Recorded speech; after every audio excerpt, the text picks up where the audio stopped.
Middle class ఇన్వెస్ట్మెంట్లో లేకుంటే దాన్ని ఇంకా పెంచుకోవాలి అంటే ఏం చేయాలి? చాలా మంది మిడిల్ క్లాస్ వాళ్ళు మనీని సేవ్ చేస్తే రిచ్ అవుతారు అనుకుంటారండి. బట్ ఎప్పటికీ అవ్వలేదు. ఆ గోల్డ్ కానీ too much of real estate కానీ వెళ్తూ ఉంటారు. అది పెరిగితేనే వీళ్ళకి పెరుగుతుంది. యాడిక్వేట్ హెల్త్ ఇన్సూరెన్స్ అంత అవసరం ఏముంటుంది అనేది ఆలోచన అంతే. అప్పటికే 1,50,000 పెట్టాను, నాకు ఒక్క క్లైమ్ కూడా రాలేదు. వీళ్ళు మర్చిపోతున్న విషయం ఏంటంటే క్లైమ్ వస్తే హాస్పిటల్లో ఉండాలి, అదంతా ఎవరు ఇబ్బంది పడతారు. నెక్స్ట్ వచ్చేసరికి డెట్ ట్రాప్ లో పడతారు. ఒక ఫాదర్ వాళ్ళ కొడుకుని ఎడ్యుకేషన్ లోన్ తీసుకొని చదివించారు, గ్రాడ్యుయేషన్ అయిపోయి జాబ్ తెచ్చుకుని ఒక 5 years 6 years లోన్ తెచ్చడానికి సరిపోతుంది. ఆ చుట్టుపక్కల వాళ్ళ పియర్ గ్రూప్ వాళ్ళందరూ కారు కొంటారు.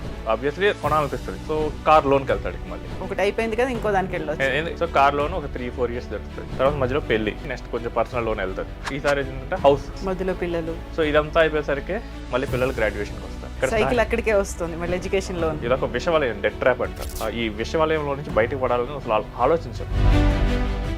నమస్తే, నేను Kavitha. Welcome to I dream. Middle class families ఇన్వెస్ట్మెంట్లు, ఆ తర్వాత మనీ మేనేజ్మెంట్లో చేస్తున్నటువంటి తప్పులేంటి, వీటి గురించి మాట్లాడుకుందాం. మనతో పాటుగా ఉన్నారు ఫైనాన్షియల్ ఎక్స్పర్ట్ సాయిరామ్ గారు. సాయిరామ్ గారు, నమస్తే అండి. నమస్తే కవిత. సో మిడిల్ క్లాస్ అనగానే మనకు వచ్చే శాలరీయో లేకుంటే బిజినెసో ఇంకోటో దాన్ని మనం సేవింగ్స్లో పెట్టుకుంటున్నాము. మనీ సేవింగ్ అంతవరకే సరిపోతుంది, అది చాలు అనుకుంటారు. ఇన్వెస్ట్మెంట్లో లేకుంటే దాన్ని ఇంకా పెంచుకోవాలి అంటే ఏం చేయాలి? యాక్చువల్గా చేసే మిస్టేక్స్ ఏముంటాయి మిడిల్ క్లాస్ మైండ్ సెట్ అసలు? చాలా మంది మిడిల్ క్లాస్ వాళ్ళు మనీని సేవ్ చేస్తే రిచ్ అవుతారు అనుకుంటారండి. బట్ ఎప్పటికీ అవ్వలేరు. జస్ట్ సేవింగ్ అనేది ఎప్పటికీ ఎనఫ్ కాదు. చాలా మంది కష్టపడి సంపాదిస్తారు, రూపాయి కూడా వృధాగా పోనీరు, దుబారా ఖర్చులు చేయరు. కానీ ఇంత చేసినా కానీ ఫినాన్షియల్గా స్ట్రగుల్ అవుతూనే ఉంటారు. సో దీనికి రీజన్స్ ఏంటంటే సరైన తెలివిగా ప్లానింగ్ చేయకపోవటం. సో ఫస్ట్ ఏంటంటే అసలు సేవింగ్స్ మీద వాళ్ళ మైండ్ సెట్ ఉంటుంది. ఇన్ఫ్లేషన్ దీనికి చాలామంది మర్చిపోతారు. సో ఇప్పుడు సేవ్ చేయటం అంటే ఏం చేస్తారంటే వాళ్ళు క్యాష్లో ఉంచుకుంటారు, లేదా బ్యాంక్ అకౌంట్లో పెడతారు, లేదా ఎఫ్డీస్ పెడతారు, లేదా ఎండోమెంట్ పాలసీస్ తీసుకుంటారు. సో వీటన్నిటిలో చూస్తేనేమో మనకి రిటర్న్ టిపికల్గా 6% లోపు ఉంటుంది. ఈ రోజుల్లో మనకు అఫీషియల్ డేటా ప్రకారం చూసుకుంటేనే ఇన్ఫ్లేషన్ అనేది 5% పైన ఉంది. సో ఇదేంటంటే జస్ట్ మనం వాడే నిత్యావసరాల వస్తువులు వీటి మీద బట్టి. అండ్ మన లైఫ్ స్టైల్ ఇన్ఫ్లేషన్ కూడా కన్సిడర్ చేస్తే ఇంకొంచెం ఎక్కువ ఉంటుంది. సో జనరల్ ఇన్ఫ్లేషన్ అనేది 7% ఉంటుంది. అంటే ఈ రోజు నాకు ఒక ఐటమ్ నాకు 100 రూపీస్కి దొరికితే నెక్స్ట్ ఇయర్ నాకు 107 రూపీస్కి దొరుకుతుంది. ఇప్పుడు నా దగ్గర 10 lakhs ఉన్నాయి, నేను వేస్ట్ చేయకూడదని చెప్పేసి దాన్ని తీసుకెళ్ళి నేను బీరువాలో పెట్టి తాళం వేసాను. ఒక 10 years తర్వాత ఓపెన్ చేశాను, నాకు 10 lakhs అయితే ఉంటాయి, యాజ్ ఇట్ ఈస్గా అలాగే ఉంటుంది. బట్ 10 ఏళ్ల క్రితం నేను కొనగలిగిన వస్తువులు అదే 10 lakhs ఈరోజు నేను కొనగలుగుతానా? లేదు కదా. సో డబ్బు తన కొనుగోలు శక్తిని కోల్పోయింది. సో దీన్ని పెంచే మార్గాలు వాళ్ళు ఎత్తకుండా ఓకే నాకు సేఫ్గా ఉంది కదా అని చెప్పి చూసి సేఫ్ వాటిలో పెడుతూ ఉంటారు. ఇన్ఫ్లేషన్ ఎఫెక్ట్స్ అయితే కంప్లీట్గా మర్చిపోతారు. సో అప్పుడు ఏమైందంటే వాళ్ళ మనీ చూస్తే పెరిగినా కానీ ఆ పవర్ అనేది తగ్గిపోతూ ఉంటుంది. నెక్స్ట్ వచ్చేసరికి no compounding without investment. So అసలు ముందు సేవింగ్స్కి ఇన్వెస్ట్మెంట్కి తేడా తెలియాలి. సో సేవింగ్స్ అంటే జస్ట్ సేవింగ్ ద మనీ, దాన్ని ఖర్చు పెట్టకుండా జస్ట్ సేవ్ చేయటం మాత్రమే. సో ఎప్పుడైతే మీ మనీ ఇన్వెస్ట్మెంట్కి వెళ్ళిందో అప్పుడు అది డబుల్ ట్రిపుల్ అవుతుంది. కానీ ముందు ఇన్వెస్ట్ చేయాలంటే మనీ సేవ్ చేయాలి. చాలామంది ఏం చేస్తారంటే ఫస్ట్ స్టెప్లోనే ఆగిపోతూ ఉంటారు. అసలు ఇన్వెస్ట్మెంట్కి వెళ్ళి ఆ డబుల్ ట్రిపుల్ అవ్వవు. సో ఎప్పుడు మనకి డబుల్ ట్రిపుల్ ఎక్కడ వస్తాయంటే రియల్ ఎస్టేట్లో వస్తాయి, స్టాక్ మార్కెట్లో వస్తాయి, నెక్స్ట్ గోల్డ్, డైమండ్స్, సిల్వర్ వీటిల్లో వస్తాయి. బట్ వీటి మీద అంత ఎక్కువగా పోయినా కానీ రాంగ్ డైరెక్షన్లో వెళ్తూ ఉంటారు.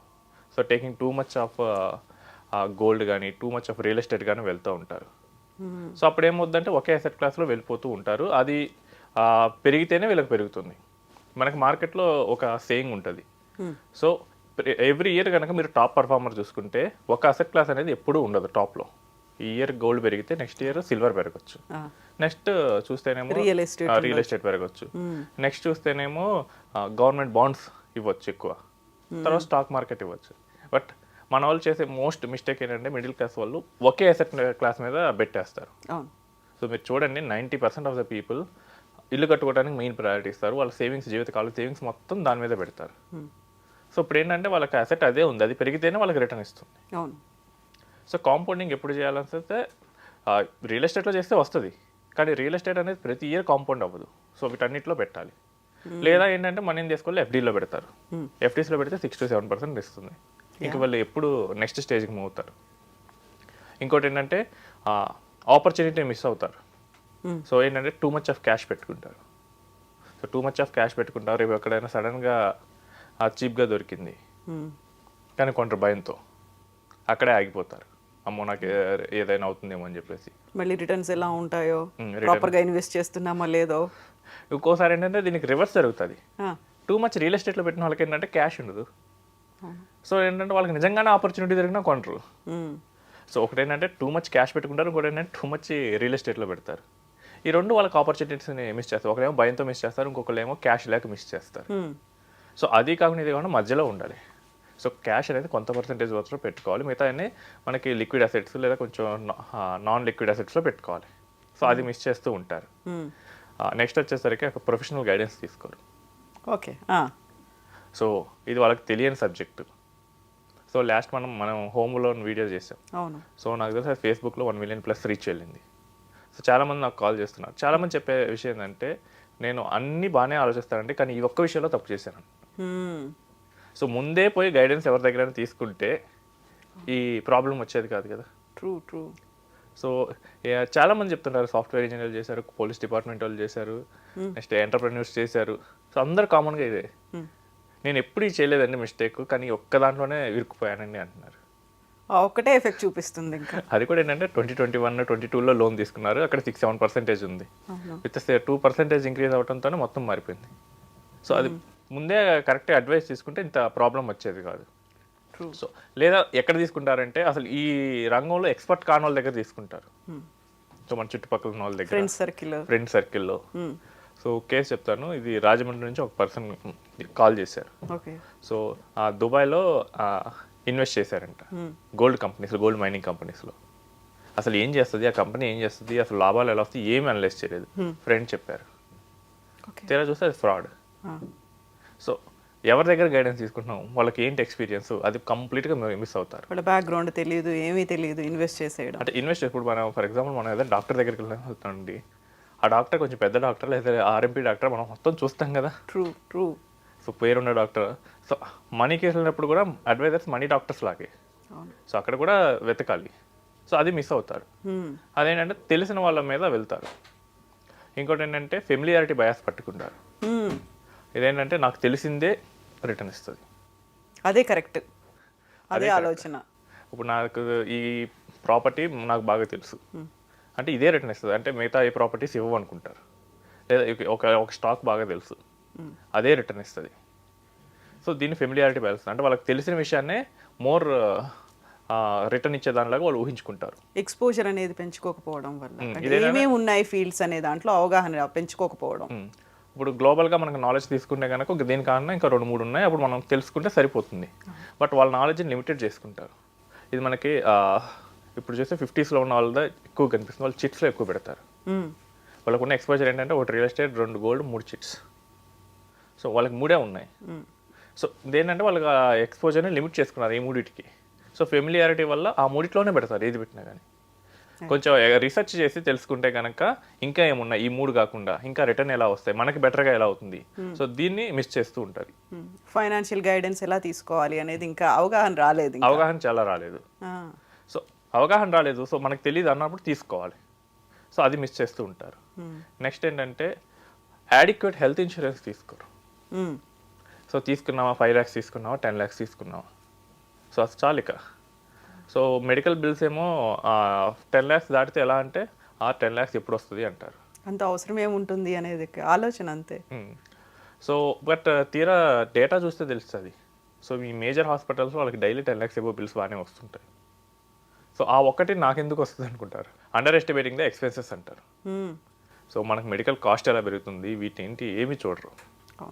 ఇంకోటి ఏంటంటే 3-4 ఏళ్ళు క్లైమ్ ఏమీ రాలేదనుకోండి, ఇంకా ఈ పాలసీ నాకు అక్కర్లేదేమో అంటే రెన్యువల్ ఎందుకు చేయించాలి. ఊరికి అనవసరంగా నేను 30,000 పెడుతున్నాను సంవత్సరానికి. సో అప్పటికే 150,000 పెట్టాను, నాకు ఒక్క క్లైమ్ కూడా రాలేదు. వీళ్ళు మర్చిపోతున్న విషయం ఏంటంటే క్లైమ్ వస్తే హాస్పిటల్లో ఉండాలి, అదంతా ఎవరు ఇబ్బంది పడతారు. సో అది మర్చిపోతారు. అప్పటికప్పుడు డబ్బులు కావాలంటే ఎన్ని అవస్థలు. డబ్బులు తర్వాత సంగతి తర్వాత అండి. సో ఇప్పుడు హాస్పిటలైజ్ అవ్వాలంటే ఎవరైనా హాస్పిటల్లో జాయిన్ అవ్వాలని కోరుకుంటారా. హెల్త్ ఇన్సూరెన్స్ కట్టే వాళ్ళు చాలా మంది చూస్తున్నాను, క్లైమ్ రాలేదని చెప్పి ఆపేస్తారు. తర్వాత ఒక 1 or 2 yearsలో క్లైమ్ వస్తుంది. సో అండర్ ఎస్టిమేట్ చేస్తారు. నెక్స్ట్ వచ్చేసరికి డెట్ ట్రాప్లో పడతారు. మ్మ్. సో ఇది చిన్న శాంపుల్ చూస్తాం. సో ఒక ఫాదర్ వాళ్ళ కొడుకుని ఎడ్యుకేషన్ లోన్ తీసుకొని చదివించారు. ఓకే. గ్రాడ్యుయేషన్ అయిపోయింది. ఆయన ఒక 1 or 2 years కష్టపడి జాబ్ తెచ్చుకున్నాడు. మ్మ్. సో ఇప్పుడు ఏం చేయాలి, లోన్ తీర్చాలి. ఓ 5 years 6 years లోన్ తీర్చడానికి సరిపోతుంది. మ్మ్. ఈ లోపల ఏం చేస్తారంటే ఆ పర్సన్కి ఆ చుట్టుపక్కల వాళ్ళ పియర్ గ్రూప్ వాళ్ళందరూ కారు కొంటారు. ఆబ్వియస్లీ కొనాలనిపిస్తుంది. 5 years అయింది కాబట్టి శాలరీ కూడా కొంచెం పెరుగుతుంది. మ్మ్. సో కార్ లోన్కి వెళ్తాడు ఇక మళ్ళీ. మ్మ్. ఒకటి అయిపోయింది కదా, ఇంకో దానికి వెళ్ళొచ్చు. ఎందుకు కార్ లోన్కి వెళ్తున్నాడంటే మొన్నది మొత్తం లోన్కే కట్టేశాడు ఈ 5 years. మ్మ్. ఇప్పుడు కార్ లోన్కి వెళ్తాడు. సో కార్ లోన్ ఒక 3-4 years దొరుకుతుంది. తర్వాత మధ్యలో పెళ్ళి. మ్మ్. పెళ్ళికి అమౌంట్ చూడాలి. నెక్స్ట్ కొంచెం పర్సనల్ లోన్ వెళ్తుంది. సో ఇదంతా తీరేసరికి ఈసారి ఏంటంటే హౌస్, ఇది ఒక 15 years పడుతుంది, 15-20 years. మధ్యలో పిల్లలు. పిల్లలు ఈ ఎక్స్పెన్సెస్ అన్నీ నడుస్తూ ఉంటాయి. సో ఇదంతా అయిపోయేసరికి మళ్ళీ పిల్లలు గ్రాడ్యుయేషన్కి వస్తారు. మ్మ్.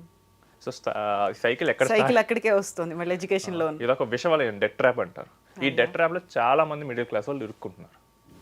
సో అసలు ఇది అసలు నేను మా ఫాదర్ డెట్ ఎందుకు తీసుకున్నారు, నేను లోన్ మీద ఎందుకు చదివించారు అన్న విషయాన్ని కంప్లీట్గా మర్చిపోతారు. సో ఆ మిస్టేక్ మనం చేయకూడదు అన్న విషయాన్ని మర్చిపోయి లోన్ తర్వాత లోన్, ఇది అయిపోయింది వేరే లోన్, ఇది అయిపోయింది వేరే లోన్, చివరికి ఏమైతే లైఫ్ మొత్తం లోన్ అయిపోతుంది. నెక్స్ట్ ఇదే సర్కిల్ వాళ్ళ నెక్స్ట్ జనరేషన్కి కూడా ఇస్తారు. మ్మ్. ఈ విషవలయంలో నుంచి బయటకు పడాలని అసలు ఆలోచించరు, అలవాటు అయిపోతుంది. యా. సో లోన్ ఎప్పుడు తీసుకోవాలి, ఎంత తీసుకోవాలి, ఈ విషయాలన్నీ మర్చిపోయి ఓవర్ థింగ్స్ కూడా తీసుకుంటారు. లోన్ ఎలిజిబిలిటీ నీకు ఎంత ఉంది, మ్మ్.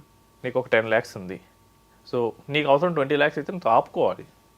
అంతేగాని 2 బ్యాంకుల్లో సేమ్ టైం పోయి లోన్ ప్రాసెస్ చేసే వాళ్ళు కూడా ఉన్నారు. సో బ్యాంక్స్ ఏంటంటే సిబిల్కి ఇచ్చేటప్పుడు టైం తీసుకుంటాయి, ఒక 10 days 15 days.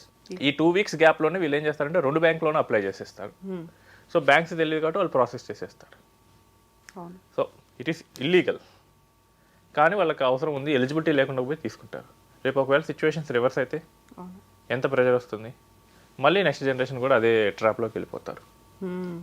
సో ఫైనాన్షియల్గా ప్లాన్ చేసుకోరు. సేవింగ్స్ అనే పేరుతో చెప్పేసి ఆ ఇన్ఫ్లేషన్ బీట్ చేయని వాటిలో ఎక్కువ ఇన్వెస్ట్ చేస్తారు. ఒకవేళ ఇన్ఫ్లేషన్ బీట్ చేసే వాటిలో పెట్టండి అంటే కనుక రాంగ్ వాటిలోనే ఎక్కువ పెడతారు. మ్మ్. పెట్టండి అంటే ఒకేసారి పొలవమని గోల్డ్లో పెట్టడం, పొలవమని తీసుకెళ్ళి రియల్ ఎస్టేట్లో పెడతారు. ఆ మిక్స్ అన్నిట్లో పెడితే సరిపోతుంది.